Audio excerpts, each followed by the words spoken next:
ददादिपूर्वं यो वै वेदाहुं च बृहणोति तस्मै दंहदेवमात्मबुद्धिप्रकाशं मुमुक्षुर्वै शरणमहं प्रपद्ये।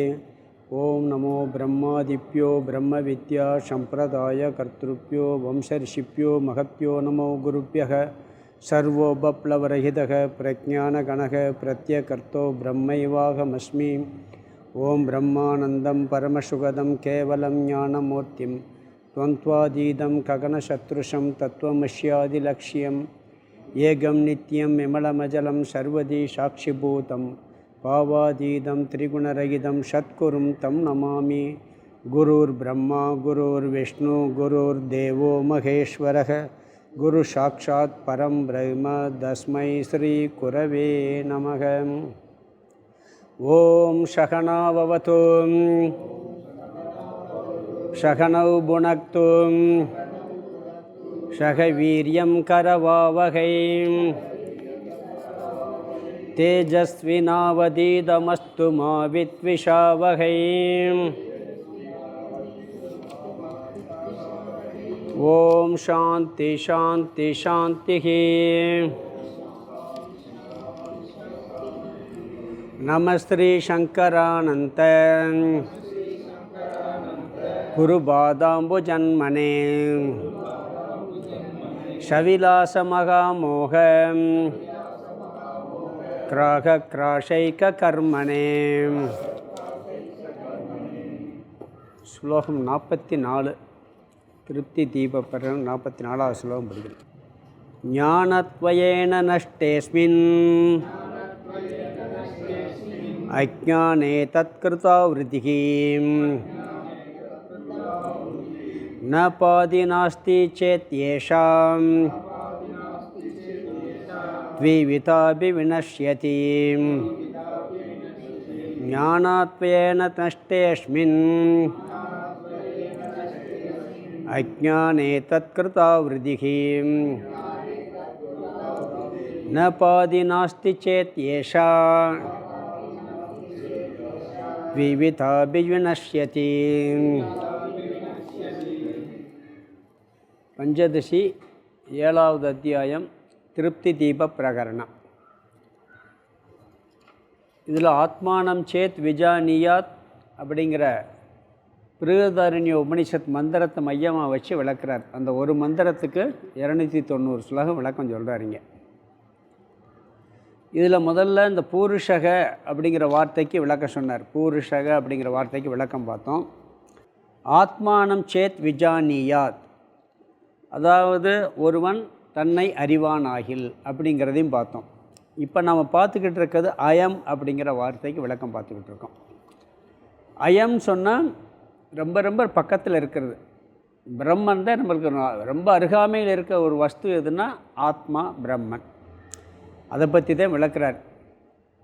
அது சுயம் ஜோதியாக இருக்குது, சுயம் பிரகாசமாக இருக்குது, நம்மகிட்டே இருக்குது, அருகாமலே இருக்குது, எப்பொழுதும் விளங்கிக்கிட்டு இருக்கு.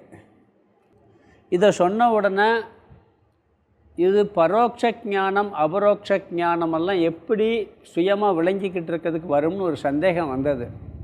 அது எப்பயுமே மூடப்படுவதில்லை, சுயமாக பிரகாசமாக விளங்கிக்கிட்டு இருக்கு.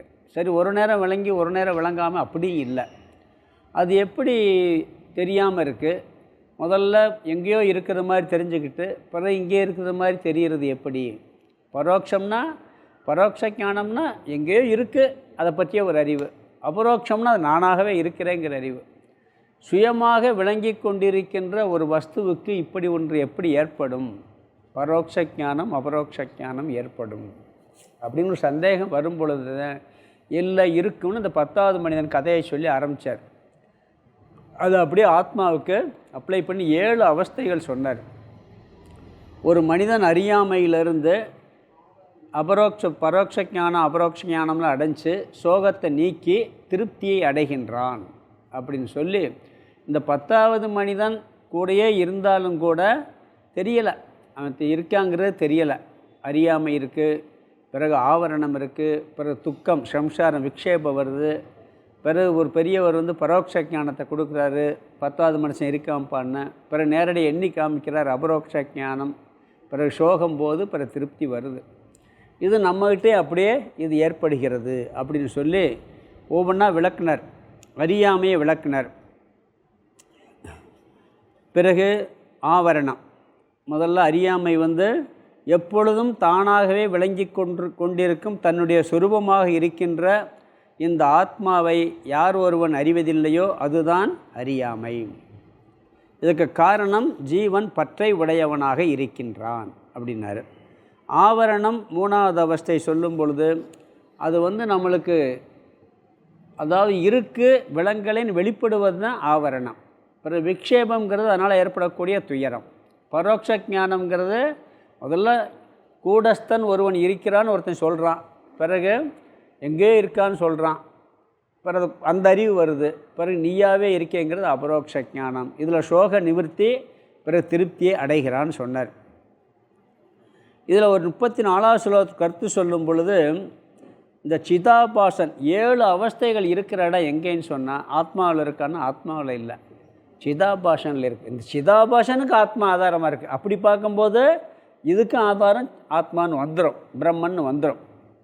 இந்த 7 அவஸ்தைகளும் எங்கே இருக்குதுன்னு சொன்னால் நம்மகிட்ட இருக்கக்கூடிய உயிர் தத்துவம்னு ஒன்று இருக்குது. அதாவது இந்த உடல்னு ஒன்று இருக்குது, உடலுக்குள்ளே மனம் புத்தின்னு சொல்லி சூக்ஷ்ம சரீரம் ஒன்று இருக்குது. அந்த சூக்ஷ்ம சரீரத்தில் ஆத்மாவினுடைய உணர்வு தத்துவம் வெளிப்படுது, அதைத்தான் நம்ம உயிர் தத்துவம் சொல்கிறோம். அந்த மனசு புத்தி சித்தம் அகங்காரமெல்லாம் சேர்ந்து ஆத்மாவினுடைய சைதன்யம் வெளிப்படக்கூடிய தத்துவமாக அது இருக்குது. உண்மையிலே அது ஆத்மா இல்லை. அதில் தான் நம்ம பந்தப்படுறது, மோட்சம் அடைகிறது எல்லாமே அதுக்குள்ளே தான் அடங்குது. நம்ம துயரப்படுறதும் அதில் தான், ஞானம் அடைகிறது அதில் தான், மோட்சம் அடைகிறதும் அதில் தான். ஆத்மா சாட்சியாகத்தான் இருக்குது. ஆத்மா எப்பொழுதுமே அது எப்படி இந்த மோட்சத்தை அடையுதுன்னா இந்த ஆத்மா நான் புரிஞ்சுக்கிற பொழுது, எனக்கு வேற சிதாபாசன் இருக்கான்னு புரிஞ்சுக்கிற பொழுது தான் அதை அடைகிறோம். அதெல்லாம் நம்ம உள்ள விளக்கத்தில் பார்க்க போகிறோம். அதனால் என்ன சொன்னார்னு சொன்னால், பிறகு அஞ்ஞானத்திலிருந்து தனித்தனியாக விளக்குனார். அஞ்ஞானம்னா என்ன, தெரியவில்லைன்னு சொன்னால் அஞ்ஞானம். அது மட்டும் இல்லை, கண்டுகொள்ளாமல் இருப்பது அஞ்ஞானம். ஒரு பொருளை கண்டுக்கிறாமல் இருந்தோம்னா அது சரியாக தெரியலேன்னு அர்த்தம். எது விசாரம் செஞ்சால் ஓடி போகிறதோ அதுக்கு பேர் அஞ்ஞானம்னு பேர். ஆவரணம்னா என்னன்னா, தவறான வழியில் விசாரம் செய்து இருக்கக்கூடிய பொருளை இல்லை விளங்கவில்லை என்று சொன்னால் அது ஆவரணம். பிறகு விக்ஷேபங்கிறது 2 சரீரங்கள். சிதாபாசனே விக்ஷேபம்னு சொன்னார். இங்கே எல்லா அவஸ்தையும் சிதாபாசன்ட்டு இருக்குன்னார் முதல்ல. பிறகு சிதாபாசனே விக்ஷேபம் அப்படிங்கிற ஒரு கருத்து சொன்னார். காரணம் என்னன்னா, இந்த சிதாபாசன்ட்டு துயரம் வெளிப்படுது. அவன் தான் நான் செஞ்சேன் நான் அனுபவிக்கிறேன்னு சொல்கிறான். எங்கே துயரம் வருதுன்னா, எங்கே கர்த்திருவம் நான் தான் செய்கின்றேன் அப்படின்னு எவன் நினைக்கிறானோ, அதே மாதிரி நான் அனுபவிக்கின்றேங்கிற அறிவு, இந்த அறிவு சிதாபாசன்ட்ட உருவாகுது. ஆத்மா அதெல்லாம் பண்ணுறதில்லை. இதைத்தான் நம்ம போன கிளாஸில் கீதா கிளாஸில் நேற்று தான் வந்தது. அகர்மம் கர்மம்லாம் பேசணும். அது கொஞ்சம் கன்ஃபியூஸான டாபிக் தான். அப்படிப்பட்ட எண்ணம் இருக்கிறதுனால இந்த சிதாபாசனே விக்ஷேபஸ்வரூபம், சம்சாரஸ்வரூபம், துக்கஸ்வரூபம் சொன்னார். உடனே ஒரு கேள்வி வந்தது, இந்த ஆவரணம் அஞ்ஞானங்கிறது விக்ஷேபத்துக்கு முன்னாடி இருக்குது. 7 ஞாபகம் இருக்குமா இருக்காதா? முடிகிற வரைக்கும் இந்த 7 அவஸ்தை ஞாபகம் வச்சுக்கிறேன். முதல்ல அஞ்ஞானம், ஆவரணம், விக்ஷேபம், பரோட்ச ஞானம், அபரோக்ஷ ஞானம், சோக நிவர்த்தி, திருப்தி. முதல்ல அறியாமை, அப்புறம் ஆவரணம் வருது, அதில் கூட துக்கம் வரதில்லை. பிறகு விக்ஷேபம் வந்தவுடனே அங்கே சம்சாரம் ஆரம்பிக்குது, துக்கம் ஆரம்பிக்குது. பிறகு பரோட்ச ஞானம் வருது, பிறகு அபரோக்ஷ ஞானம் வருது, பிறகு சோகம் போகுது, பிறகு திருப்தி வருது. இங்கே அந்த விக்ஷேபம் என்ன சொன்னார், சிதாபாசனே விக்ஷேபம் சொல்லும் பொழுது, அப்போ அதுக்கு முன்னாடி 2 அவஸ்தை இருக்கே, அது சிதாபாசனில் இல்லையா, ஆத்மாவில் இருக்கா அப்படின்னு சொன்னால் அதுக்கு பதில் சொன்னார், இல்லை அதுவும் சிதாபாசனில் தான் இருக்குது, ஆத்மாவில் கிடையாது. அது வெளிப்படாத ரூபமாக இருக்குதுன்னு பார்த்தோம். அதாவது சம்ஸ்கார ரூபமாக நம்மளுக்குள்ளே நிறைய விஷயம் இருக்கும், எல்லா நேரம் வெளிவரணும் அவசியம் இல்லை. விக்ஷேபம்னு வெளிப்பட்டாச்சு, அதுக்கு முன்னாடி சம்ஸ்கார ரூபமாக இருக்கிறது அப்படிங்கிறத சொன்னார். வெளிப்படாமல் இருக்கிறது. சில பேர்கிட்ட வெளியே சாந்தமாக இருப்பான், அவன் சொரூபம் என்னன்னே தெரியாது. விஷயம் வந்தாத்தான் தெரியும் அவன் இவ்வளவு மோசமான ஆளாம்பான், இல்லாட்டி இவ்வளோ நல்லவனான்னு சொல்லுவான். அது உள்ளுக்குள்ளே உட்காந்துருக்கும். அது மாதிரி இந்த அஞ்ஞானமும் ஆவரணமும் சிதாபாசனில் வெளிப்படாமல் இருக்குது அப்படின்னு சொன்னார். அப்போ இவன் என்ன சொன்னான்னு சொன்னால், இவர் என்ன சொன்னார், நீ வந்து 2 மட்டும் பிரம்மனில் வச்சுக்க, மிச்சம் 5 வந்து சிதாபாசனில் வச்சுக்கலாம், 7 சிதாபாசன்ட்டு இருக்குதுன்னு சொன்னார். சிதாபாசனா நம்மளுடைய சிதாபாசனுங்கிறது ஞாபகம் வச்சுக்கிறணும் எதுங்கிறத, உள்ளத்தில் மனசில் இருக்கக்கூடிய பிரதிபிம்ப சைதன்யத்தோடு, அதே நம்மளுடைய மனசு. நம்ம விவகாரம் பண்ணுறதும் அது மூலமாக தான், பார்க்குறது செய்கிறது. அது இல்லைன்னு வச்சுக்கோங்க, விவகாரமே நடக்காது. சிதாபாசன் உடலை பயன்படுத்தி விவகாரம் நடத்திக்கிட்டு இருக்கான். அந்த சிதாபாசனில் நீங்கள் பின்னாடி இருக்க 5 அவஸ்தையை வச்சுக்கலாம். விக்ஷேபம், துக்கப்படுறான், பிறகு பரோட்ச ஞானம் வருது, பிறகு அபரோட்ச ஞானம் வருது, பிறகு துக்கமெல்லாம் போகுது, பிறகு திருப்தி வருதுன்னு ஒத்துக்களை பார்க்குறோம். நிறைய பேர் அப்படிலாம் இருக்காங்க, ஞானிகள்லாம் அப்படிலாம் வந்து அப்படி துக்கப்பட்டு மோட்சத்தை அடைஞ்சவங்களாம் பார்க்குறோம். ஆனால் இது ரெண்டும் அதில் இல்லைங்கிறதுனால பிரபத்தில் இல்லை அப்படின்னு சொல்கிறான். இவர் என்ன சொல்கிறாருன்னா, எல்லாமே அனுபவத்தில் இருக்குது, 5 மட்டும் இங்கே அனுபவத்தில் இல்லை, மிச்சம் 2 கூட இந்த சிதாபாசன்ட்ட வெளிப்படுது, உள்ளே இருக்குது, வெளிப்படாமல் இருக்குது, ஆனால் வெளிப்படவும் செய்யுதுன்னு சொல்லி என்ன சொல்கிறாருன்னா, ஒருத்தன் வந்து எப்பொழுதுமே என்ன சொல்கிறான்னு சொன்னால், அதாவது நான் தெரியாமல் இருக்கேன், இதை பற்றி எனக்கு தெரியலை அப்படின்னு சொல்கிறான். ஒன்றை தெரியலைன்னு சொல்லும்பொழுது என்னாச்சு, அவன் அஞ்ஞானி. தெரியலைன்னு சொல்கிறானா இல்லையா அனுபவத்தில். பிறகு என்ன சொல்கிறான்னு சொன்னால், யாராவது வந்து பிரம்மன் ஒரு தத்துவம் இருக்குது, நீ அழியாத தத்துவம்னா அப்படி ஒரு தத்துவம் இல்லை, எனக்கு தெரியலைன்னு சொல்கிறான். அப்போ இது என்ன, ஆவரணமும் அஞ்ஞானமும் கூட இந்த சிதாபாசன்ட்டு அனுபவமாக இருக்குது, அது 5 மட்டும் நீ அனுபவம்னு சொல்லக்கூடாது, அதுவும் இருக்குது அப்படிங்கிறார். பிரம்மனிடம் இந்த 2மே இருக்குன்னு நீ சொல்ல வேணாம், 7மே சிதாபாசனிடம் இருக்கிறது அப்படிங்கிறத சொன்னார். பிறகு இன்னொரு விஷயம் கடைசியாக வரும் பொழுது, எல்லாமே ஆதாரம் பிரம்மன்னு சொல்லி சொன்னீங்க. நீ 2 மட்டும் ஒரு இடத்துல சொன்னார், எல்லாத்துக்கும் ஆதாரம் நீ 2 மட்டும் பிரம்மன் இருக்குன்னு சொல்கிற. எதை, அஞ்ஞானமும் ஆவரணத்தையும் பிரம்மனில் வச்சுக்கிறலாம், மிச்சம் 5 சிதாபாசனில் வச்சுக்கிறான்னு சொன்னீங்க. அதுக்கு அவன் சொன்னான், யார், பூர்வபக்ஷி. இவர் என்ன சொன்னார், எல்லாமே பிரம்மன் ஆதாரம்ப்பா, அனைத்துக்குமே அதே ஆதாரம்னார். அப்படிங்கும்போது எந்த அடிப்படையில் சொன்னேன்னு ஒரு விளக்கம் சொன்னார் அவர். அதாவது 2யுமே சொல்லலாம். இங்கே என்ன சொல்கிறாரு, எல்லாத்துக்கும் சிதாபாசன், சிதாபாசன்ட்டு எல்லாம் இருக்குன்ட்டார். முன்னாடி ஒரு இடத்துல என்ன சொன்னார், பிரம்மன்ட்ட இருக்குன்னு சொன்னார். அப்போ குழப்பம் வருதில்ல, 7 எதில் இருக்குது உண்மையிலே, சிதாபாசன்ட்ட இருக்கா பிரம்மன்ட்ட இருக்கா? சிதாபாசன்ட்ட இருக்குது, ஆனால் இதுக்கு ஆதாரமாக பிரம்மன் இருக்கு. பிரம்மன் வந்து அதிஷ்டானத்தின் அடிப்படையில் பிரம்மன் ஆதாரம், அத்தியாசத்தின் அடிப்படையில் ஜீவன் ஆதாரம்னு போன 43வது ஸ்லோகத்தில் சொன்னார். இதுக்கு கடைசியாக நாம் பார்த்த உதாரணம் பாம்பு, கயிறு சொன்னேன். பாம்பு நம்ம பார்க்குறோம், இந்த பாம்பு இருப்பதற்கு கயிறு தான் அதிஷ்டானம். கயிறு இல்லாட்டி பாம்பு தெரியுமா? கயிறு இல்லாட்டி தெரியாது. அப்போ இந்த எல்லா நடவடிக்கையும் காரணம் பிரம்மன்னு சொல்லலாம், புரியுதுங்களா? சரி, கயிறு தெரிவதற்கு, கயிறில் பாம்பு தெரிவதற்கு கயிறு மட்டும்தான் காரணமா, நானும் காரணமா? நான் பார்க்கறதுனால தானே பாம்பாக தெரியுது, நான் பார்க்கலைன்னா பாம்பாக தெரியுமா? அப்போ பாம்பாக தெரிவதற்கு யார் காரணம்னா, அதிஷ்டானத்தின் அடிப்படையில் கயிறே இல்லாட்டி பாம்பு தெரியாது, பிரம்மனே இல்லாட்டி ஒன்றுமே இல்லை. அதே நேரத்தில் நான் அதை பார்க்குறது யார், நான் அத்தியாசம் பண்ணுறேங்க. அத்தியாசத்தின் அடிப்படையில் என்கிட்ட எல்லாம் இருக்குது, ஆதாரத்தின் அடிப்படையில் பிரம்மன் இருக்குது அப்படிங்கிறத அவர் சொல்லி முடித்தார். 43 வரைக்கும் இதெல்லாம் பார்த்தோம், பந்த அவஸ்தை. இப்போ 44லேருந்து என்ன பார்க்கணும்னு சொன்னால், 3 பார்த்தாச்சு. இதெல்லாம் பந்தப்படுத்துவது அஞ்ஞானம், ஆவரணம், விக்ஷேபம். நம்மளை எல்லா கஷ்டத்துக்குள்ளான காரணமெல்லாம் இது தான். இதுக்கு பிறகு உள்ளது என்னது, மோட்ச சாதனம், பரோட்ச ஞானம், அபரோக்ஷ ஞானம், பிறகு சோக நிவர்த்தி, திருப்தி அடைவதெல்லாம் மோட்சத்திற்குண்டான அவஸ்தைகள். 4 அவஸ்தை. முதல் 3 அவஸ்தை சம்சார அவஸ்தை, பந்த அவஸ்தைன்னு பேர்.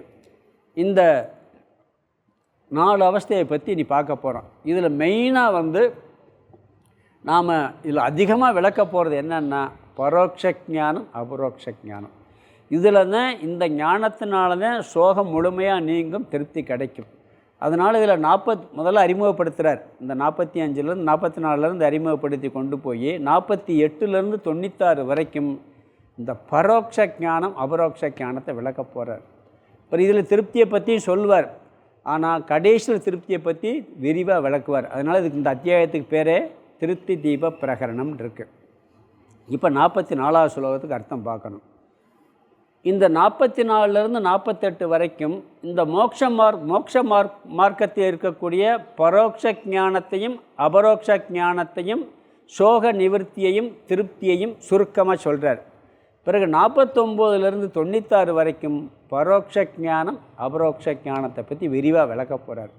முதல்ல இங்கே இதை பற்றி சொல்கிறார். பரோட்ச ஞானம் அபரோக்ஷ ஞானம் என்ன செய்யுதுன்னு சொல்ல போகிறார். இதில் இங்கே 5வது 6வது அவஸ்தைகள், அதாவது பரோட்ச ஞானமும் அபரோக்ஷ ஞானமுமான 5வது 6வது அவஸ்தைகள் என்ன வேலை செய்யுதுன்னா அஞ்ஞானத்தையும் ஆவரணத்தையும் நீக்குகின்றது. என்ன செய்யுது? இந்த பரோட்ச ஞானம் அபரோக்ஷ ஞானம் முதல்ல என்ன செய்யுதுன்னு சொல்லி இங்கே அறிமுகப்படுத்துகிறாருன்னா, பந்தத்துக்கு காரணம் என்ன?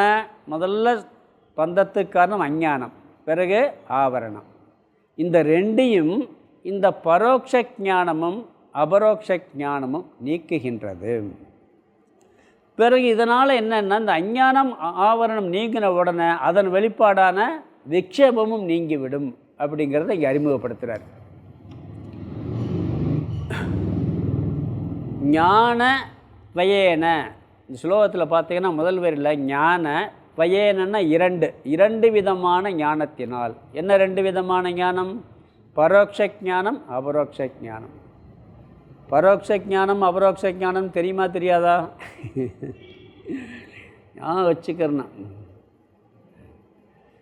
டெல்லியை பற்றி ஒருத்தர் சொன்னார்னு சொன்னால் அதை பற்றி அறிவு வந்தால் அது பரோட்ச ஞானம். நேராக டெல்லியில் போய் பார்த்தாச்சுன்னா அது அபரோக்ஷ ஞானம். அங்கே என்னெல்லாம் இருக்குதுன்னு ஒரு புத்தகத்தில் படித்தா கேட்டு தெரிஞ்சுக்கிறது. அது மாதிரி இங்கே 2 விதமான ஞானம் நம்மளுக்கு வருது. ஒன்று பரோட்ச ஞானம், இனி ஒன்று அபரோக்ஷ ஞானம். இந்த 2 ஞானத்தினால் இது எத்தனாவது அவஸ்தை? 4வது அவஸ்தை, 5வது அவஸ்தை. கிளாஸே பெரிய அவஸ்தையாக இருக்கோ? என்ன பண்ணுறது?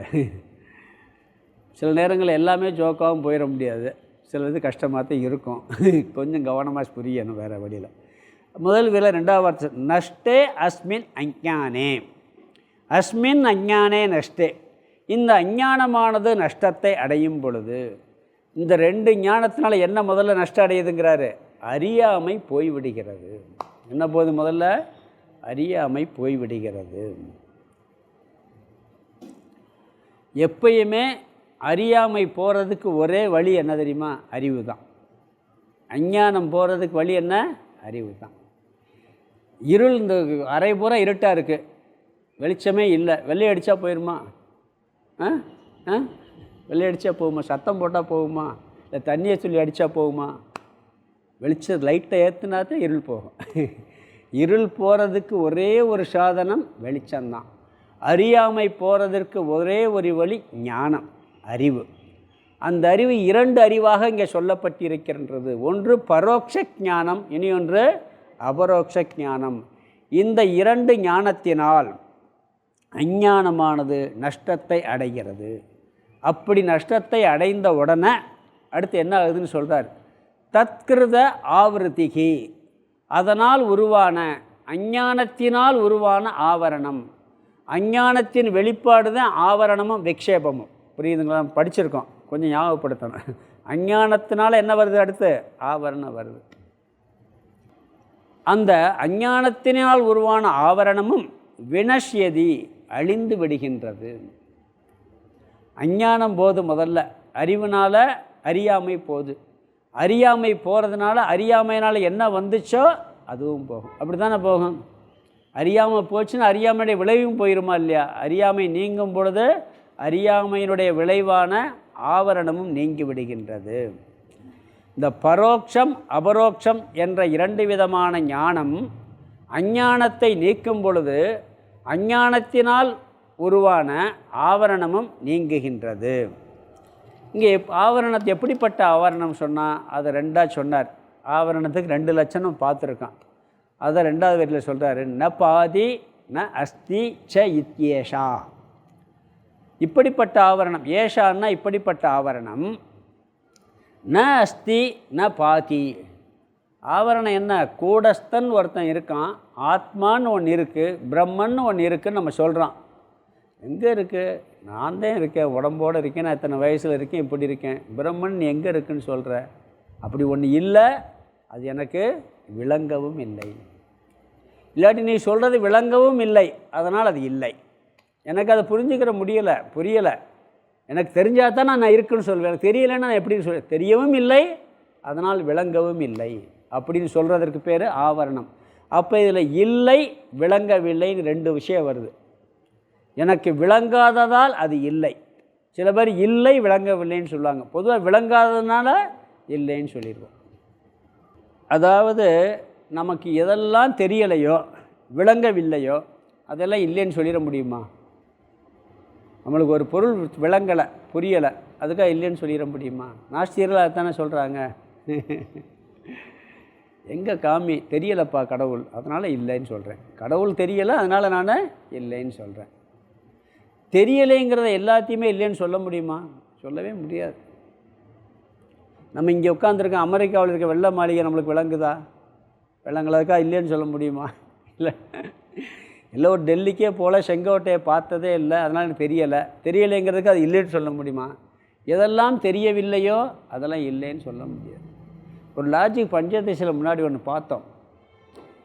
அதாவது இல்லைன்னு சொல்கிறதுக்கு, ஒரு பொருள் இல்லைன்னு சொன்னால் நீ எல்லா இடத்துலையும் தேடி பார்த்துட்டு தான் இல்லைன்னு சொல்லணும்.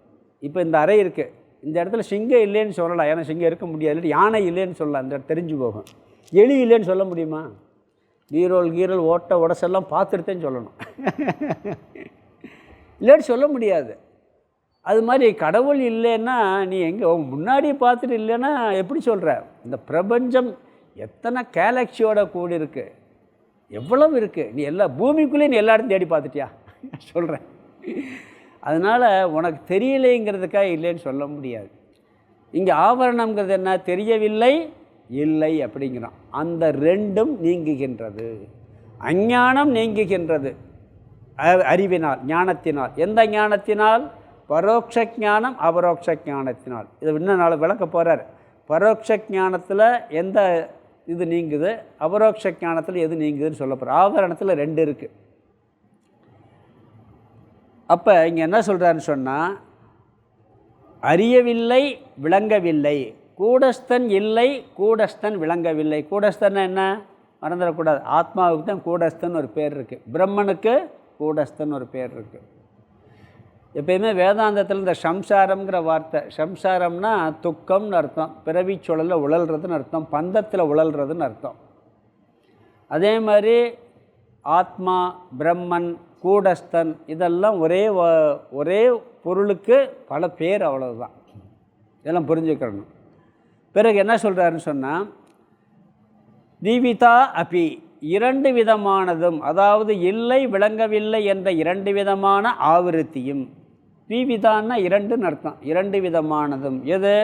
இல்லை விளங்கவில்லை என்ற 2 விதமான ஆவரணமும் வினஷ்யதி அழிந்து விடுகின்றது. முதல்ல இந்த பரோட்ச ஞானம் அபரோக்ஷ ஞானம் வந்தவன் அஞ்ஞானம் போதுங்கிறார். அஞ்ஞானம் போன உடனே அஞ்ஞானத்தின் விளைவான ஆவரணமும் நீங்குகிறது. ஆவரணத்தில் என்ன இருக்குது? முதல்ல இல்லைன்னு சொல்கிற, பிறகு விளங்கவில்லைன்னு சொல்கிற, இந்த 2மே அவனுக்கு நீங்கி விடுகின்றது. விளங்கவில்லை இல்லை என்ற 2 விதமான ஆவரணமும் அழிகின்றது. அடுத்த ஸ்லோகத்தில் என்ன சொல்ல போகிறேன்னா, இந்த 2 விதமான ஆவரணமும் 2 விதமான ஞானத்தை சம்பந்தப்படுத்தி எந்த ஞானம் எந்த ஆவரணத்தை நீக்குகிறது? 2 ஞானம். பரோட்ச ஞானம் ஆவரணத்தின் ஒரு பகுதியை நீக்குது, அபரோக்ஷ ஞானம் ஆவரணத்தின் ஒரு பகுதியை நீக்குதுன்னு சொல்ல போகிறார். பிறகு சோக நிவர்த்தி திருப்தியை பற்றி சொல்லிவிட்டு 47 வரைக்கும் சுருக்கமாக சொல்வார். அதான் எப்போயுமே இந்த கருத்து பார்த்திங்கன்னா முதல்ல 1 லைனில் விளக்கம், பிறகு 2-3 லைனில் விளக்கம், பிறகு மொத்தமாக பெருசாக விளக்கம். அப்படி தான் கொண்டு போகிறாங்க சாஸ்திரம், அப்படி தான் வரும். அதான் சுருக்கமாக சொல்கிறது, பிறகு இன்னும் கொஞ்சம் சுருக்கமாக சொல்லிவிட்டு விரிவாக சொல்கிறது. இப்போ என்ன சொல்லியிருக்காரு, புரிஞ்சுக்கிற வேண்டிய விஷயம் என்னன்னு சொன்னால், 2 ஞானம் இருக்குது, பரோட்ச ஞானம், அபரோக்ஷ ஞானம். இது என்ன வேலை செய்யுது? முதல்ல அறியாமையை நீக்கிறது. ஞானத்தினுடைய வேலை என்ன? அறியாமையை நீக்குவது. அறியாமை நீங்கியவுடன் அறியாமையின் விளைவு ஆவரணம். ஆவரணத்தில் 2 இருக்குது. ஒன்று இல்லை, விளங்கவில்லை என்பது. இந்த 2ஐயும் இந்த ஞானம் நீக்குகின்றது. இதில் எந்த ஞானம் இல்லை என்பதை நீக்குகிறது, எந்த ஞானம் விளங்கவில்லை என்பதை நீக்குகிறங்கிறது அடுத்த ஸ்லோகத்தில் சொல்லப்படுறார். அந்த ஸ்லோகத்தை பார்த்து படிக்கலாம். இந்த ஸ்லோகத்துக்கு அர்த்தத்தை பார்க்கலாம். ஞானத்வேன நஷ்டே அஸ்மின், ஞானத்வயேன, துவயேன 2 விதமான ஞானத்வேன 2 விதமான ஞானத்தினால், பரோட்சம் அபரோக்ஷம் என்ற 2 விதமான ஞானத்தினால், 2 விதமான அறிவினால், அஸ்மின் அஞ்ஞானே, நஷ்டே அஸ்மின் அஞ்ஞானேன் இருக்கு. அஸ்மின் அஞ்ஞானேன்னா இந்த அஞ்ஞானமானது, இந்த 2 விதமான ஞானத்தினால் இந்த அஞ்ஞானமானது நஷ்டே, நஷ்டத்தை அடையும் பொழுது, நீங்கும் பொழுது, அவை விலகும் பொழுது அடுத்து என்ன நடக்குதுன்னு சொல்கிறார். தத்கிருத, அதனால் உருவான, தத்துன்னு அதனால், அந்த அஞ்ஞானத்தினால் உருவான, அத்தத்துன்னு அது அஞ்ஞானம் நீங்கிறதுன்ட்டார். அந்த அஞ்ஞானம் தத், அதனால் கிருத உருவான ந பாதி ந அஸ்தி, விளங்கவில்லை இல்லை, இத் ஏஷா ச இத் ஏஷா என்ற இப்படிப்பட்ட த்விவிதா, கீழே 2வது பகுதி, த்விவிதா 2 விதமானதுமான, விளங்கவில்லை இல்லை என்ற இப்படிப்பட்ட 2 விதமான ஆவருத்தி ஆவரணமும் வினஷ்யதி, நஷ்டத்தை அடைகிறது, அழிந்து விடுகிறது. இங்கே முதல்ல அறிமுகம். பரோட்ச ஞானம் அபரோக்ஷ ஞானம் 2 ஞானம் இருக்குது. இந்த 2 ஞானம் அறியாமையை நீக்கிறது. அறியாமை போன உடனே அறியாமையின் விளைவான ஆவரணமும் போகிறது. ஆவரணத்தில் என்ன இருக்குது? இல்லை விளங்கவில்லைன்னு 2 இருக்குது. அது 2ம் போயிடுது. அது எந்த ஞானம் எதை நீக்குதுங்கிறது அடுத்த ஸ்லோகத்தில் சொல்லப்படுறாரு. ஸ்லோகம் 45 படிக்கலாம். பரோட்ச ஞானதோ நஷ்யேத் அசத்வாவிருத்தி ஹேதுதா அபரோக்ஷ ஞான நாஷ்யாம் ஹியபானாவிருத்தி ஹேதுதா பரோக்ஷ ஞானதோ நஷ்யேத் அசத்தாவிருத்தி ஹேதுதா அபரோக்ஷ ஞான நாஷ்யாம் ஹியபானவ் விருத்தி ஹேதுதா ஹியபானாவிருத்தி ஹேதுதா. இங்கே அஞ்ஞானத்தின் விளைவான ஆவிருதியில் உண்டான பிரம்மன் இல்லை என்பதை பரோட்ச ஞானம் நீக்குகிறது. இல்லை என்ற அஞ்ஞானத்து ஆவரணத்தை பரோட்ச ஞானம் நீக்குகின்றது. ஏன்னு சொன்னால், நம்ம படிக்கிறோம், சாஸ்திரமெல்லாம் படிக்கிறோம், சச்சித் ஆனந்த ஸ்வரூபமான பிரம்மன் இருக்கிறது அப்படின்னு படிக்கிறோம். சதேவ சோமிய இதமக்ர ஆசியத்தெல்லாம் படிக்கிறோம். முதல்ல அப்படி ஒன்று இருக்குன்னே தெரியலை. ஆனால் சாஸ்திரத்தை படித்து சொன்னவொன்னே பிரம்மன்னு ஒன்று இருக்குப்பா, சத்ஸ்வரூபமாக இருக்குது, சித்ஸ்வரூபமாக இருக்குது, ஆனந்த ஸ்வரூபமாக இருக்குது அப்படின்னு சொன்ன உடனே அது இருக்குது, நாமளாக இருக்கோம்னு தெரியாது. அப்படி ஒரு தத்துவம் இந்த உலகத்தில் இருக்குது, அழியாத மாறாத ஆதாரமான ஒரு தத்துவம் இருக்குதுன்னு சொன்ன உடனே இவனுக்கு என்ன வருது? அந்த வார்த்தையில் நம்பிக்கை இருந்தால், நம்பிக்கை இல்லாட்டி ஒன்றும் செய்ய முடியாது. ஒருத்தர் சொல்கிறாங்க, சாஸ்திரம் சொல்லியிருக்கு, ஒரு பெரியவர் சொல்கிறாங்க, ஞானிகள் சொல்கிறாங்க, பிரம்மன்னு ஒன்று இருக்குது, ஆத்மான்னு ஒன்று இருக்குது, அது அழியாமல் இருக்குது, எப்பொழுதும் இருக்கக்கூடிய சுரூபமாக இருக்குது அப்படின்னு சொன்ன உடனே பிரம்மன் நாஸ்தி, பிரம்மன் இல்லை என்ற ஆவரணமானது நீங்கி பிரம்மன் இருக்கிறது என்று இவன் ஒத்துக்கிறான். முதல்ல பிரம்மன் இருக்குது, எங்கேயோ இருக்குங்கிற அறிவு வருகிறது. இது எப்படி வரும்? சிரத்தையோடு படித்தாத்தே வரும், நம்பிக்கை இல்லாமல் படித்தா வராது. இப்போ முதல்ல ஒருத்தர் படிக்கிறார், ராமாயணம் படிக்கிறார், மகாபாரதம் படிக்கிறார். இந்த ராமாயணம் மகாபாரதம் படித்த உடனே அவங்களுக்கு என்ன நம்பிக்கை வரும்? நம்பிக்கையோடு படித்தா ராமர்னு ஒருத்தர் வாழ்ந்திருக்காரு, கிருஷ்ணர் ஒருத்தர் இருந்திருக்காரு. ராமர்னு ஒருத்தர் இருந்தாரா இல்லையான்னு இல்லைன்னு நினச்சிக்கிட்டு இருப்பான், கிருஷ்ணர் ஒருத்தர் இல்லைன்னு நினச்சிக்கிட்டு இருப்பான். இதெல்லாம் படித்து அதை நம்பினா என்ன பண்ணுவான்? ராமர்னு ஒருத்தர் வாழ்ந்திருக்காரு, கிருஷ்ணன் ஒருத்தர் வாழ்ந்திருக்கான்னு தெரியும். ஆனால் அந்த ராமருடைய உண்மை சுரூபம் என்னன்னு புரியாது.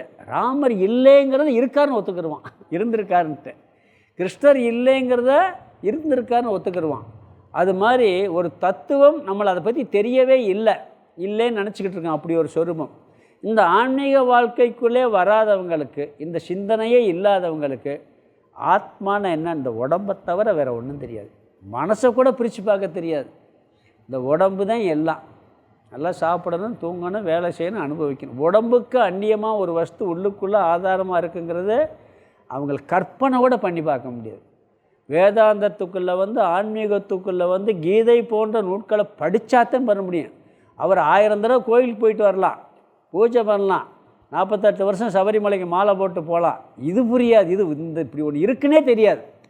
அப்படி ஒன்று இல்லைன்னு சொல்லிக்கிட்டு இருப்பார். இதை ஒருத்தர் மனப்பக்குவமானவொன்னே ஒருத்தர், இல்லைப்பா இது மட்டும் இல்லை, அந்த கடவுள் உங்ககிட்டே இருக்கார். அப்படியா? இருக்கா? அப்படி ஒரு தத்துவம் உள்ளே இருக்கா?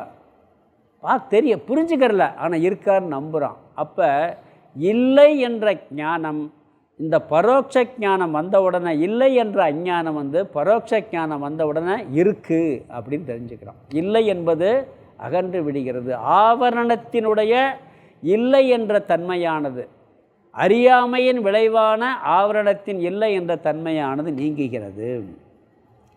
இந்த ஞானம் போயாச்சு. அடுத்து அதைத்தான் இங்கே சொல்கிறார். பரோட்ச ஞானத்தோ நஷ்யதே அசத்வ ஆவிருத்தி ஹேதுதா. அதாவது பரோட்ச ஞானத்தின் மூலம், பரோட்ச ஞானத்தோ நஷ்யத் நாசத்தை அடைகிறது. எது? அசத்வ ஆவிருத்தி ஹேதுதா. அதாவது இல்லை என்ற ஆவிருத்திக்கு காரணமாயிருக்கும் தன்மை நீங்குகிறது. இங்கே இதில் ஒரு சூட்சமான ஒரு பாயிண்ட் இருக்குது. என்ன சொல்கிறாருன்னா, பரோட்ச ஞானம் ஒரு நாசத்தை அடையுது. எப்படின்னா, ஆவிருத்தி, அதாவது இல்லை என்ற ஆவிருத்தி இருக்குது பார்த்தீங்களா, அதற்கான காரணத்தை நீக்குகிறது அப்படிங்கிறார். இல்லை என்ற ஆவரணத்துக்கு காரணம் என்ன? அஞ்ஞானம். எப்பயுமே ஞானம் ஒன்றே ஒரு வேலை தான் செய்யும், அஞ்ஞானத்தை நீக்கும். புரியுதுங்களா? இங்கே அஞ்ஞானத்தை நீக்குது. எந்த அஞ்ஞானத்தை நீக்குதுன்னா, இந்த அஞ்ஞானத்தின் விளைவாக வந்த இல்லை என்ற ஆவரணம் இருக்குது பார்த்தீங்களா, அந்த இல்லை என்ற ஆவரணத்துக்கு காரணமான அஞ்ஞானத்தை நீக்குதான். இன்னொரு ஞானம் என்ன பண்ணுது?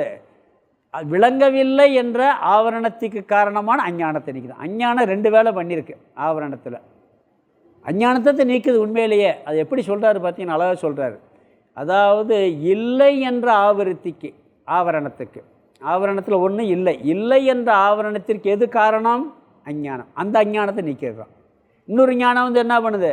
விளங்கவில்லை என்ற அந்த ஆவரணத்திற்கு காரணமான அஞ்ஞானத்தை நீக்குது. 2 அஞ்ஞானத்தை நீக்குது. ஏன்னா ஞானம் என்ன பண்ணும்? அஞ்ஞானத்தை நீக்கும். ஞானத்தினுடைய வேலை அஞ்ஞானம்தான். பிறகு சோகத்தை நீக்குமான்னா, அஞ்ஞானம் போனவுடனே சோகம் போகும். ஞானத்தினுடைய வேலை என்ன? லைட்டினுடைய வேலை இருளை போக்குறது தான். அந்த இருளில் பிறகு போன பிறகு வெளிச்சத்தை பயன்படுத்துறது நாம தான். அது மாதிரி இங்கே அதில் ஒரு சூட்சமாக சொல்கிறார். அஞ்ஞானம் என்ன பண்ண? ஞானம் அஞ்ஞானத்தை மட்டும் நீக்குகிறது. அஞ்ஞானத்தின் விளைவான ஆவரணத்தின் ஒரு தன்மை இல்லை என்ற தன்மை நீங்குகிறது. ஞானத்திற்கு அஞ்ஞானத்தை தவிர வேறு எதையும் அழிக்கக்கூடிய சக்தி இல்லவே இல்லை, நீக்கக்கூடிய சக்தி இல்லை. இப்போ கயிற்றை அஞ்ஞானத்தினால தப்பாக பாம்பாக பார்க்குறோம். கயிற்றை பற்றிய ஞானம் வந்தவுடன் என்ன நீங்குது? பாம்பு நீங்குகிறது. பாம்பு நீங்குதுன்னு சொல்கிறான். உண்மையிலேயே ஞானத்திற்கு பாம்பை நீக்கிற சக்தி இருக்கா? பாம்பை அடித்து கிடிச்சு தூக்கி போட்டுச்சாங்க ஞானம்? இல்லை. அது என்ன நீக்குச்சு? நீ அறியாமையில் பாம்பாக பார்த்தா அந்த அறியாமையை நீக்கின உடனே என்ன? பாம்பு இல்லைன்னு சொல்கிறோம். உண்மையிலேயே நீக்கினது என்னத்துன்னா பாம்பை இல்லை, பாம்பாக நீ நினச்ச அறியாமையை நீக்கியிருக்கு. ஞானத்துக்கு அந்த அஞ்ஞானத்தை நீக்கும் சக்தி தான் இருக்கிறது. அஞ்ஞானம் போனவுடன் அஞ்ஞானத்தின் விளைவுகள் எல்லாம் அகலுது. இப்போ ஒரு அஞ்ஞானத்தினுடைய விளைவு போயாச்சு, இன்னொரு அஞ்ஞானத்தினுடைய அடுத்து போகும். இன்னொரு அஞ்ஞானத்தினுடைய விக்ஷேபம், அதுவும் போயிடும். விக்ஷேபம் என்ன? துயரம். இந்த இல்லை விளங்கவில்லை என்று போனவுடன் துக்கமும் போய்விடும். சம்சாரம் போகுது, விக்ஷேபம் போகுது. விக்ஷேபம் போயாச்சுன்னா சோகம் போயிடல, சோகமும் போயிடுது. சோகம் போனால் திருப்தி வருது. இப்படி தான் இங்கே ஸ்டெப் பை ஸ்டெப்பாக கொண்டு போக போகிறாரு. அதனால் ஞானம் அஞ்ஞானத்தை விரட்டி விட்டது. என்ன ஞானம் அஞ்ஞானத்தை விரட்டியாச்சு. இந்த கைத்து மேலே இருந்தால் அஞ்ஞானத்தை அது அஞ்ஞானம் என்ன வச்சு பாம்பை விரட்டிடுச்சு. ஞானம் வந்து பாம்பை விரட்டலை, அஞ்ஞானம் தான் பாம்பை விரட்டுச்சு. அஞ்ஞானம் போகும்போது பாம்பையும் சேர்த்து கூட்டு போயிடுச்சு, கைத்தில் பார்த்த பாம்பை. அது மாதிரி சொல்கிறார். அப்போ இல்லை விளங்கவில்லை என்ற 2 ஆவரணத்தை கொடுத்தது அஞ்ஞானம். அதில் இல்லை என்ற ஓர் ஆவணத்தை பரோட்ச ஞானம் நீக்கிவிட்டது. இனி அபரோக்ஷ ஞானம் என்ன செய்யுது? இனியொரு விளைவான விளங்கவில்லை என்பதை நீக்குகின்றது. ரெண்டாவது என்னது? விளங்கவில்லை. பரோட்ச ஞானமானது அசத்வ ஆவருத்தி ஹேதுத்வம், அதாவது இல்லை என்ற ஆவருத்திக்கு காரணமான அஞ்ஞானத்தை நீக்கியது. பரோட்ச ஞானம் ஏற்பட்டாலே பிரம்மன் இல்லைன்னு சொல்ல மாட்டோம். அதை நம்பிட்டோன்னு வச்சுக்கோங்களேன். முதல்ல நாஸ்திகனாக இருக்கான், ஏதோ ஒருத்தர் சொல்கிறார் கடவுளை பார்க்கல, கடவுள் இல்லை இல்லைன்னு சொல்லிக்கிட்டே இருக்கான். அவனுக்கு ஏதோ ஒரு சில சோதனைகள்லாம் வந்து பார்த்த உடனே ஆமாப்பா உண்மையிலேயே அவர் கடவுள் இருக்கணும்ப்பா, ஆனால் நேரம் பார்க்கல, அவர் சொரூபம் தெரியல. அந்த பரோட்ச ஞானம் வந்தவுடனே என்ன பண்ணுவான்? கடவுள் இல்லை என்று சொல்வதை நீக்கி விடுவான். இருக்காருப்பா அப்படிமா. ஆனால் அவர் எப்படி இருக்கார், அது என்னவா இருக்காருன்னு அவனுக்கு தெரியாது. ஒரு நம்பிக்கையில் இல்லைன்னு சொன்னவன் இருக்குன்னு நம்புகிறான். இது எதனால் வருது? பரோட்ச ஞானத்தினால வருது. பிறகு அதுபோல் அபரோக்ஷ ஞானம் வந்துவிட்டால் பிரம்மன் விளங்கவில்லை என்று சொல்ல மாட்டோம். இங்கே என்ன சொல்கிறாரு? அபரோக்ஷ ஞானம் வந்துருச்சுன்னா பிரம்மன் விளங்கவில்லை, பிரம்மனாகவே நான் இருக்கின்றேன், பிரம்மன் என்னிடம் விளங்கி கொண்டு இருக்கிறதுன்னு சொல்லணும்.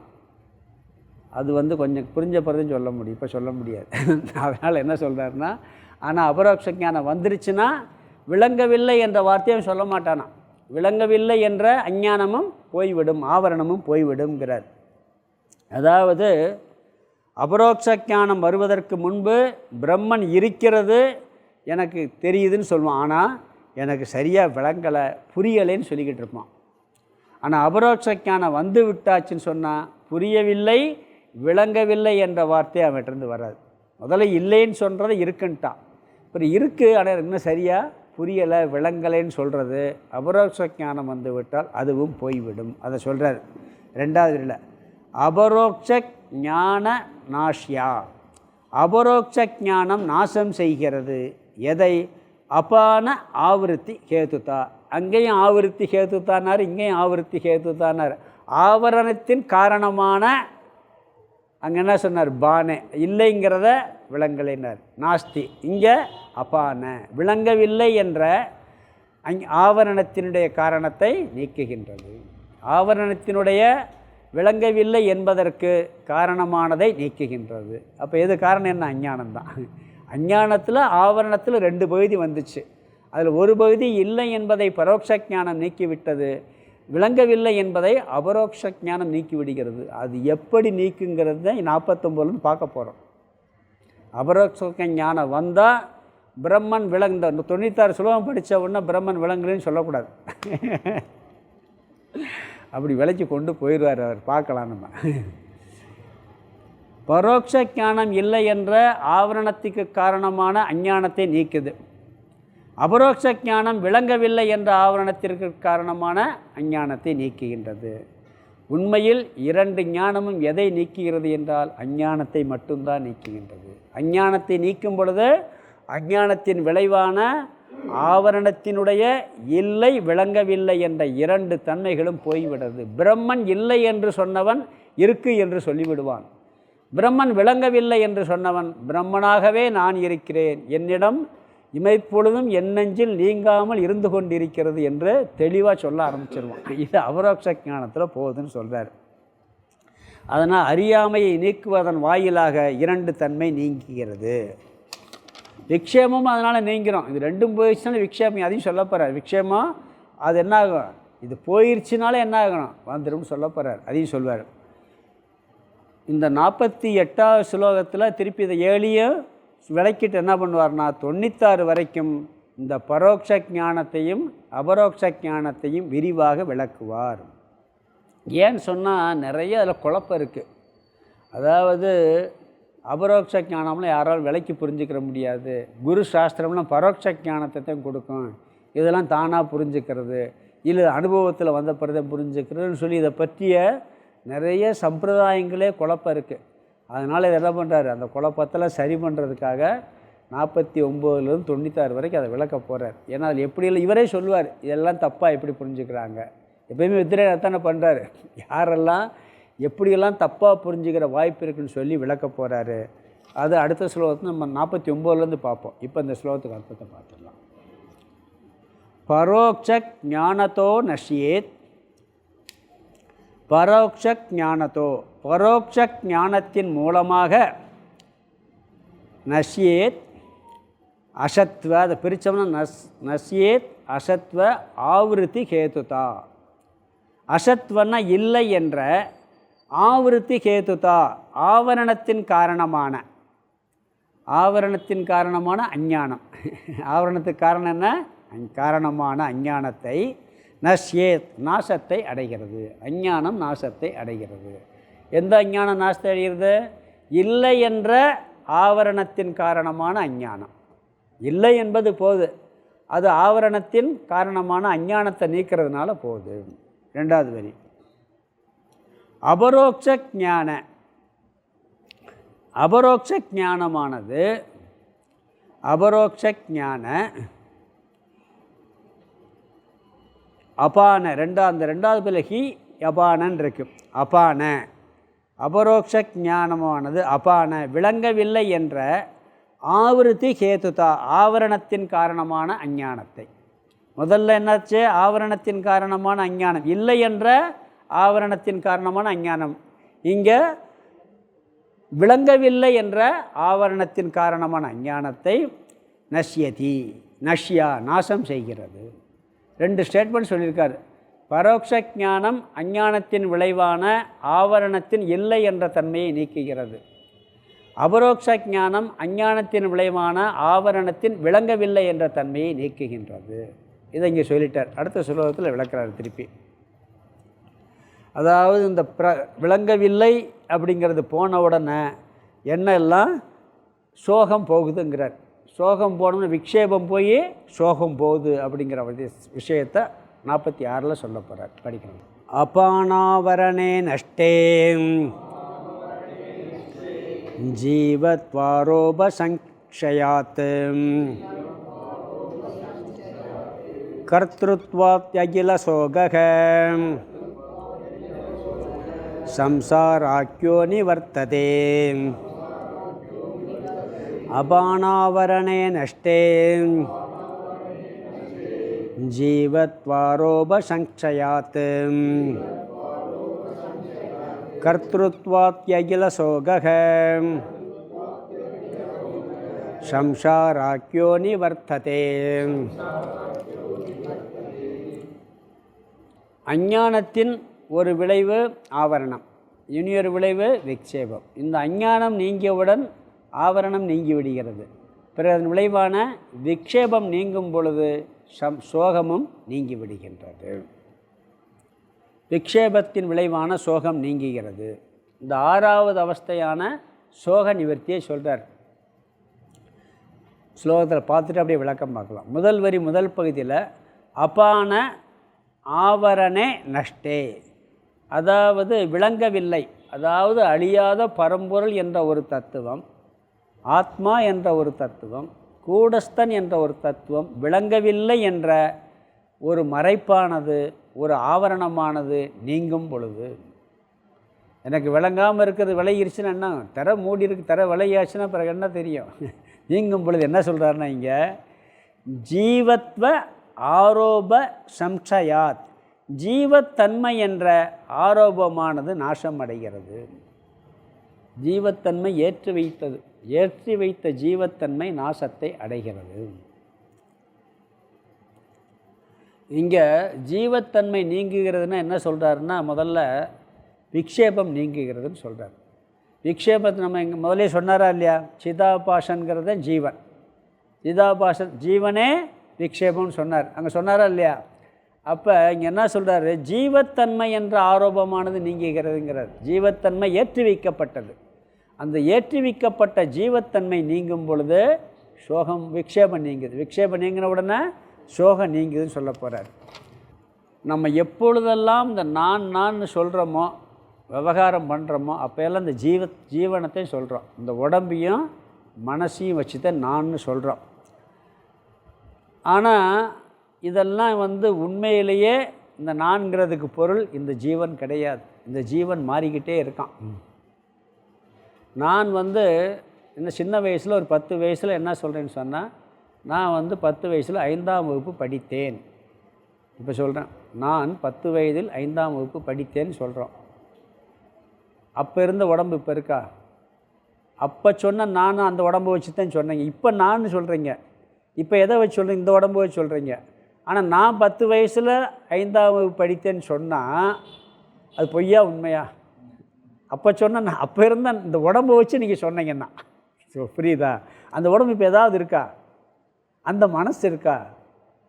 அப்போ எப்படி பாருங்கள், உண்மையை சொல்லலை. நம்ம இந்த உடம்பை நான் சொல்கிறதெல்லாம் அப்போ செஞ்சேன்னு இப்போ நான் தானே சொல்கிறேன். நான் தான் அன்றைக்கி செஞ்சேன்னு சொல்கிறோம். அன்றைக்கி இந்த உடம்புல செஞ்சதை சொல்கிறோம். ஆனால் அந்த உடம்பு வேறு, இந்த உடம்பு வேறு மாறாச்சு. சயின்டிஃபிக்காகவே சொல்கிறாங்க, 12 வருஷத்துக்கு பிறகு அதில் இருக்க செல்லு ஒன்று கூட இருக்காதான். சரி, அந்த புத்தியாவது தெரிஞ்சால் அந்த புத்தியும் இல்லை, அந்த மனசும் போயாச்சு. ஆனால் நான் தான் செஞ்சேங்கிறோம். உண்மை இருக்குது. அதில் கொஞ்சம் யோசித்து பார்த்தா புரியும். ஏன்னா உண்மை இல்லாத ஆரோபிக்கப்பட்ட ஜீவனை, பொய்யாக மாறிக்கொண்டே இருக்கின்ற ஜீவனை நான் சொல்லிக்கிட்டு இருக்கோம். இந்த ஜீவத்தன்மை போதுங்கிறார். எதில்? இந்த ஞானம் வந்த உடனே என்ன ஆகுதுன்னு சொன்னால், விக்ஷேபமும் போய் அதில் இந்த சோகமும் போய்கின்றது. ஏன்னா அதனால தான் எல்லா பிரச்சனையுமே ஏற்று வைக்கப்பட்ட தன்மை நீங்குகிறது, ஆரோபம் நீங்குகிறதுங்கிறார். ஜீவத்வ ஆரோப சம்சயாத், ஆரோபமானது ஜீவத்துவம் என்ற ஏற்றி வைக்கப்பட்ட தன்மை நாசத்தை அடைகிறது. இந்த ஞானத்தினால நம்ம பெரிய வேலை என்ன செய்ய போகிறோம் தெரியுமா? நான் இந்த ஜீவன்கிறது ஓடி போயிடும். எப்படிப்பட்ட நானே இல்லாமல் போயிருந்தீங்க. நான் இந்த ஜீவன் என்ற, நான் இந்த உடம்பு, நான் இந்த மனசுன்னு சொல்லக்கூடிய அறிவு சென்று விடும். அது பிறகு நான் சொல்ல மாட்டானா சொல்லுவான். சாப்பிட்டா என்ன சொல்லுவான்? ஞானி நான் சாப்பிட்டேன்னு சொல்லுவான். ஆத்மா சாப்பிடலை, உடம்பு சாப்பிடுன்னு சொன்னால் எப்படி இருக்கும்? சொல்ல முடியுமா? அப்படியே நீ எங்கே போயிட்டு, நான் வகுப்புக்கு போயிட்டு வந்தேன்னு சொல்ல, உடம்பு வகுப்புக்கு போயிட்டு வந்துச்சு நான் போலேன்னு சொல்ல முடியுமா? சொன்னால் என்ன பண்ணுவாங்க? வீட்டில் வேறு ஆஸ்பத்திரி கூட்டு போயிடுவாங்க. விவகாரத்தில் சொல்லுவான், இவனுக்கு ஆழமான மனசில் இந்த ஜீவத்தன்மை, ஜீவன் என்ற இந்த விக்ஷேபமானது நீங்கி விடுகின்றது. கற்பிக்கப்பட்ட ஜீவத்தன்மை உண்மையிலே கற்பனை தான். ஒரு செகண்டுக்கு ஒருக்கா செகண்ட் மாறிக்கிட்டே இருக்கு. உடம்பும் மாறுது, மனசும் மாறுது. ஆனால் தொடர்ச்சியாக இருக்க தெரியுதே ஒழிய மாறுது. சில பேர் சொல்கிறோம், பூர்வ ஜென்மம் ஞாபகம், பூர்வ ஜென்மத்தில் நான் அப்படி இருந்தேன் அப்படின்னு சொல்லுவோம். சொல்ல மாட்டேன். ஞாபகம் வந்தால் கூட அந்த உடம்பு வேறு, அந்த உடம்பு போயாச்சு. அந்த உடம்புல அந்த காரியம் செஞ்சுருக்க, இந்த உடம்புல செய்யலை. ஆனால் அது நான்கிற வார்த்தையை சொல்கிறேன். அழிஞ்சு போன ஒன்றை சொல்லிக்கிட்டே இருக்கும். அதனால் அதெல்லாம் ஏற்றி வைக்கப்பட்டது, கற்பிக்கப்பட்டது. இது நீங்குகிறது. எதனால் நீங்குமாம்னா, இது அபரோக்ஷ ஞானத்தினால தான் நீங்கும். பரோட்ச ஞானத்தினால் நீங்காது. இதில் எதில் நீங்கள்? அபரோக்ஷ ஞானத்து. நான் பிரம்மஸ்வரூபம் என்பது அபரோக்ஷ ஞானத்தினால் விளங்கியவுடன், அதாவது எனக்கு விளங்கவில்லை என்பது நீங்கியவுடன், அப்போ விளங்கிருச்சுன்னு அர்த்தம். விளங்கவில்லை என்பது நீங்கன்னா என்னாச்சு? விளங்கிருச்சுன்னு. அப்படி விளங்கியவுடன் என்ன வருதான்? நான் பூரணமானவன் என்ற ஞானம் வருகிறது. நான் அல்பன், அல்பஜ்ஞன், அல்பன், சம்சாரி, துக்கத்தில் உழல்பவன் என்ற இந்த எல்லா ஜீவத்துவமும் என்ன ஆகுது? போன உடனே அப்போ என்ன இங்கே இருக்குது? நான் மாறாத, அழியாத, பூரணமான என்ற ஞானம் இவனுக்கு வந்தவுடன் என்ன ஆகுதுன்னா, சோகமெல்லாம் ஓடிப்போதான். சோகமெல்லாம் ஜீவன்றதே வருது. இந்த ஜீவனே இல்லாமல் பண்ணியாச்சுன்னு என்ன ஆகுது? ஒருத்தனால பிரச்சனை வந்துக்கிட்டு இருக்கு, அவனால் எனக்கு பெரிய, அவனவே அழிச்சாச்சுன்னா ஒரு பிரச்சனை எப்படி வரும்? இங்கே அந்த வேலையை தான் இந்த அபரோக்ஷ ஞானம் பண்ணுது. யாருனால பிரச்சனையோ, மனசுனால, உடம்புனால, இதில் தான் பிரச்சனை. உலகத்தினால இந்த உலகம், உடம்பு, மனசு எல்லாத்தையும் என்ன பண்ணுது? ஒரே போட போட்டு க்ளோஸ் பண்ணிடுது. அறிவுனால், வெளிப்படையாக இல்லை. அதனால் என்னாச்சு, சோகம் நீங்குகின்றது. ஜீவத்தன்மை நீங்கிறதுனால இவனுக்கு எல்லா சோகமும் நீங்குகின்றது. நாம் ஞானம் வருவதற்கு முன்பு உண்மையிலே நம்மளாம் நம்மளை அல்பன்னு நினச்சிக்கிட்டு இருப்போம். சில பேர் ஞானம் வராதுக்கு முன்னாடி ஒரு செல்வம் தான் நான் பெரிய பணக்காரன், நான் பெரிய ஆள் நினச்சிக்கிட்டு இருப்பான். ஆனால் உள் மனசுக்குள்ளே அல்பங்கிற புத்தி தான் இருக்கும். ஏன்னா நான் அழிய போகிறேன், சாக போகிறேங்கிற புத்தி அல்பமான புத்தி. ஞானம் வந்தாச்சுன்னா அந்த புத்தியெல்லாம் போயிடும். ஞானத்துக்கு பின்னாடி அல்பங்கிற எண்ணமே மாறிடும். நான் பூரணமானவன்கிற எண்ணம் தான் வரும். இங்கே 2வது வரியில் சொல்கிறாரு, எந்த சோகம் எப்படி வருதோ அதெல்லாம் நீங்குதுன்னு சொல்கிறார். சோகம் எப்படி வருதுன்னா, இந்த ஜீவத்துவத்தினால நான் செய்கின்றேன், அனுபவிக்கின்றேன் என்ற எண்ணம் இருக்குது. 4வது அத்தியாயத்தில் இந்த டாபிக் வந்திருக்கு. இப்போ இந்த கர்த்திருவம் அகர்த்தா கர்த்தாங்கிற டாபிக் கீதையிலே வந்துச்சு. அதை இங்கே சொல்கிறார் பாருங்கள். கர்த்திருவாதி அகில சோக, கர்த்திருவம் முதலான எல்லா சோகமும். கர்த்திருவம்னா நான் செய்கின்றேன், முதலான நான் செய்கின்றேன், நான் போகிறேன், நான் வர்றேன், நான் அனுபவிக்கிறேன், நான் இந்த துக்கத்தை அனுபவிக்கிறேன், இந்த சுகத்தை அனுபவிக்கிறேன், எல்லாமே துக்கத்துக்கான காரணம்தான். எல்லாம் துக்க சொரூபம்ட்டார். எந்த செயல் நான் செய்கின்றேன்னு சொல்லி நம்ம கர்த்திருவ புத்தி வந்துருச்சுன்னா, நான் அனுபவிக்கின்றேன்னு புத்தி உள்ளே இருந்துன்னா அது சோகத்துக்கு காரணமாக இருக்கும். இதெல்லாம் விளக்க போகிறார். ரொம்ப ஆராய்ச்சி பண்ணி பார்த்தா அதெல்லாம் தெரியும். எங்கே சோகம் வருதுன்னா, நான் செய்கின்றேன்ற கர்த்திருவ புத்தியும் நான் தான் அனுபவிக்கின்றேங்கிற போக்திருத்துவ புத்தி இருந்தால் எப்பயுமே சோகம்தான். ஒரு கஷ்டம் வருது, ஒரு துக்கம் வருது, அப்போ என்னத்தை அனுபவிக்கிறோம்? சோகத்தை அனுபவிக்கிறோம். ஒரு சுகம் வருது, ஏதோ ஒரு சுகம் வருது, அதை எங்கே அனுபவிக்கிற சுகத்தை அனுபவிக்கிறோம். இந்த வெளியிருந்து வர சுகம் என்னாகும்னா, இதை நான் அனுபவிக்கிறேங்கிற புத்தி வரும் பொழுது அந்த சுகத்துக்கு பின்னாடி ஒரு துக்கம் உட்காந்துருக்கும்.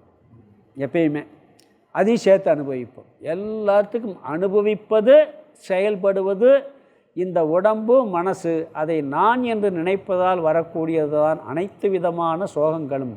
அந்த சோகம் அனைத்தும் இந்த ஜீவன்துவம் நீங்கும் பொழுது, ஜீவனுடைய கர்த்திருவம் போக்திருத்துவ புத்தி நீங்குவதால் அனைத்து அகில சோகம்டர். அகில சோக சம்ராக்கிய, சம்சாரம் என்ற பெயரையுடைய, அதுக்கு இன்னொரு பேர் கொடுக்குறாரு பாருங்கள், சம்சார ஆக்கியகங்கிறார். அதாவது துயரம் என்ற சம்சார சக்கரம் என்ற பெயரை, சம்சாரத்தில் உழல்றதுன்னு அர்த்தம். அதாவது பந்தம் என்ற பெயரை உடைய, சம்சாரம் என்ற பெயரை உடைய, துயரம் என்ற பெயரை உடைய கர்த்திருவாதி அகில சோக, எல்லா சோகமும் அனைத்து சோகங்களும் நிவர்த்ததே சென்று விடுகிறது. இந்த அபரோக்ஷ ஞானத்தினால விளங்கவில்லை என்ற அஞ்ஞானம் போகிறது. அதனால் ஜீவத்துவம் என்ற விக்ஷேபம் போகிறது.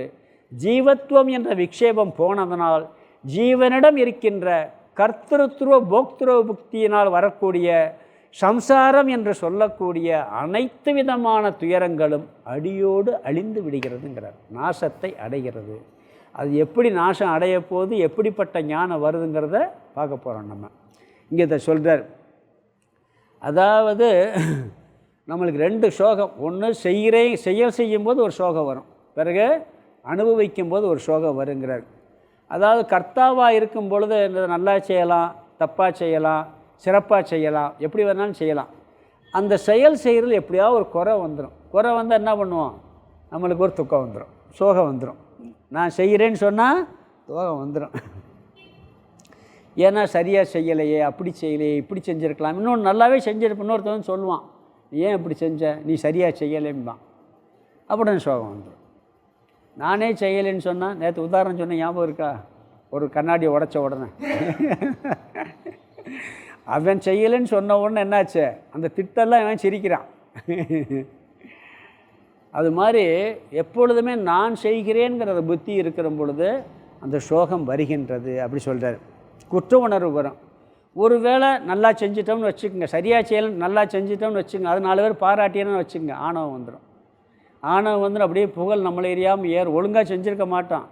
உங்களை மாதிரி செய்கிறதுக்கு ஆள் இருக்கான்னு 4 பேர் சொன்னவொன்னே என்னாங்க, அப்படியே புகழ் உச்சத்தில் போய் நிற்கும். இன்னொருத்தர் இதனால தான் இந்த பிரச்சனையே வந்துச்சு, நீ செஞ்சே தப்பும்பான்.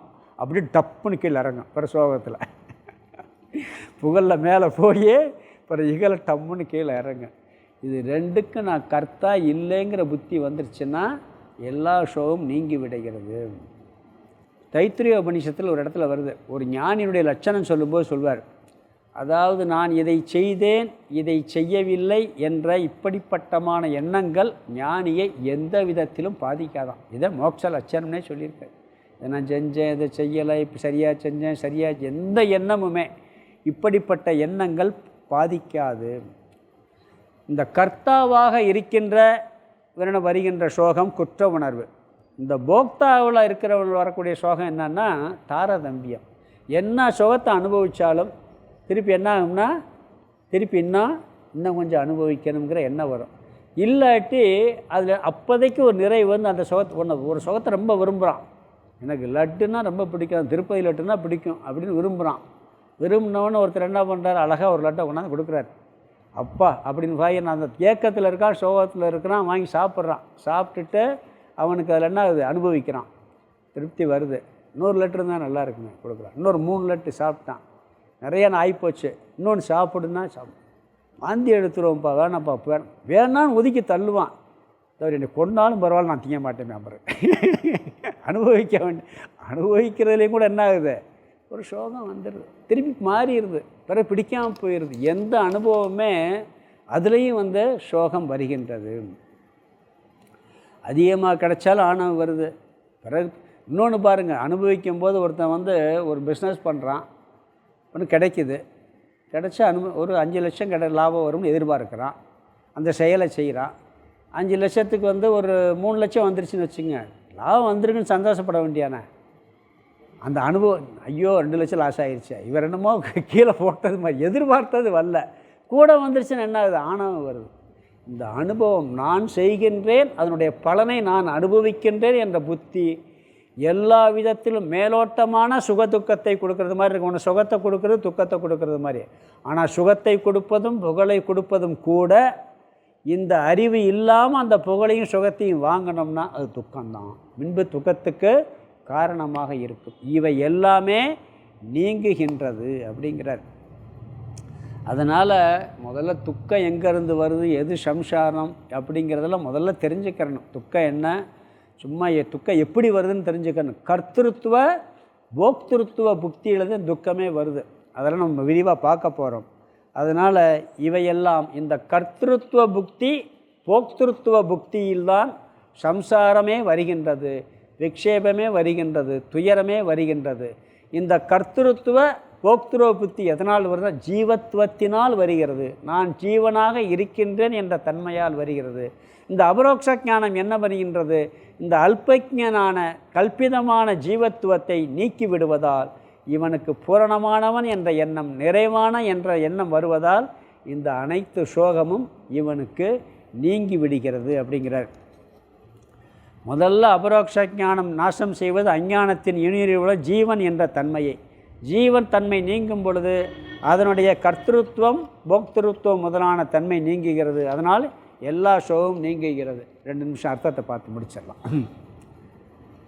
அபான ஆவரணே, அபானன்னா விளங்கவில்லைன்னு அர்த்தம். எது விளங்கவில்லை, அழியாத ஆத்மா, அழியாத பிரம்மன், கூடஸ்தன் என்ற ஒரு தத்துவம் விளங்கவில்லை என்ற, அதுக்கு முன்னாடி இல்லை என்பது போயிடுச்சு, இருக்குன்னு ஒத்துக்கிட்டான். இப்போ என்னது, விளங்கவில்லை என்ற ஆவரணே, ஆவரணமானது, அதாவது விளங்கவில்லைங்கிறத ஒன்று மறைச்சிருக்கு, அது அந்த மறைத்தலானது. ஆவரணம்னா மறைச்சிருக்கு, மறைத்தலானது. நஷ்டே, நீங்கும் பொழுது அல்லது நஷ்டத்தை அடையும் பொழுது, விளங்கவில்லை என்ற ஆவரணமானது நஷ்டத்தை அடையும் பொழுது, பிரம்மன் விளங்கவில்லை என்பது நீங்கிவிட்டால் என்னாச்சு, பிரம்மன் விளங்கிருச்சுன்னு அர்த்தம். பிரம்மன் விளங்கவில்லைங்கிறது போயிடுச்சுன்னு என்ன அர்த்தம், பிரம்மன் விளங்கியாச்சு. அப்படி விளங்கும் பொழுது ஆரோப ஜீவத்வ ஆரோப சம்க்ஷியாத், அதாவது ஜீவத்தன்மையானது ஆரோப கல்பித்த, அதாவது ஏற்றுவித்த ஜீவத்தன்மையானது ஆரோப ஜீவத்வன்னு எடுத்துக்கிறணும். கற்பனை செய்யப்பட்ட, ஏற்றுவிக்கப்பட்ட, இங்கேயும் ஒரு வார்த்தையை ஞாபகம் வச்சுக்கணும். ஜீவன்கிறது என்ன, அது உண்மையிலே கிடையாது, அது பிரம்மன் மீது ஏற்றுவிக்கப்பட்ட வார்த்தையும் சொல்கிறார். கல்பிக்கப்பட்ட சம்க்ஷயாத், நாசம் அடைகிறது. அப்போ ஆவரணமானது நீங்கும் பொழுது கற்பிக்கப்பட்ட ஜீவத்தன்மையும் நாசத்தை அடைகிறது. ரெண்டாவது வரி, கர்த்திருத்வாத் அகில சோகக. கர்த்திருத்வாதி, நான் செய்கின்றேன் என்பது முதலான, அதில் செய்கின்றேன் அனுபவிக்கின்றேன், கர்த்திருவம் போக்திருத்துவம் சேர்த்துக்கணும், முதலானன்னு போட்டார். இது மாதிரி முதலான சம்சாராக்கிய, சம்சாரம் என்ற பெயரை உடைய. ரெண்டாவது வரி, கர்த்திருவ அகில சோககன் இருக்குது, அதுக்கடுத்து சம்சார ஆக்ஞக. சம்சார ஆக்கியன சம்சாரம் என்ற பெயரை உடைய அகில சோகக, சோகம் அனைத்தும். இந்த சோகம் அனைத்துக்கு என்ன ஒரு பேர் கொடுத்துருக்காரு? சம்சாரம்னு ஒரு பேர் கொடுத்துருக்காரு. சம்சாரம் என்ற பெயரை உடைய அகில சோகம், சோகம் அனைத்தும் நிவர்த்ததே, நீங்கி விடுகின்றது. இந்த அபரோக்ஷ ஞானத்தினால் விளங்கவில்லை என்ற ஆவரணம் நீங்குகின்றது. அதனால் பிரம்மத்திடம் கற்பிக்கப்பட்ட ஜீவத்தன்மை நீங்குகிறது. ஜீவத்தன்மை நீங்கியதால் ஜீவத்தன்மையிடம் உள்ள கர்த்திருவம் போக்திருத்துவம் என்ற தன்மை நீங்குகிறது. அது நீங்குவதால் சம்சாரம் என்ற பெயரையுடைய அகில சோகம், அனைத்து விதமான சோகம் நீங்குகிறதுன்னு சொல்கிறார். எப்படி நீங்குது, எப்படி அபரோக்ஷ ஞானம் வரப்போகுதுங்கிறதெல்லாம் நம்ம விரிவாக பின்னாடி பார்க்க போகிறோம். இங்கே இன்ட்ரடக்ஷன் கொடுத்து இது என்னென்ன செய்யுதுன்னு மட்டும் சொல்லிட்டு போகிறாரு. அடுத்த 47வது ஸ்லோகத்தை அடுத்த வகுப்பில் பார்க்கலாம். ஓம் பூர்ணமத பூர்ணமிதம் பூர்ணாத் பூர்ணமுதச்யதே பூர்ணஸ்ய பூர்ணமாதாய பூர்ணமேவாவசிஷ்யதே. ஓம் சாந்தி சாந்தி சாந்தி. ஹரிஹி ஓம். ஆதிகுருநாத சுவாமிக்கு ஜெய்.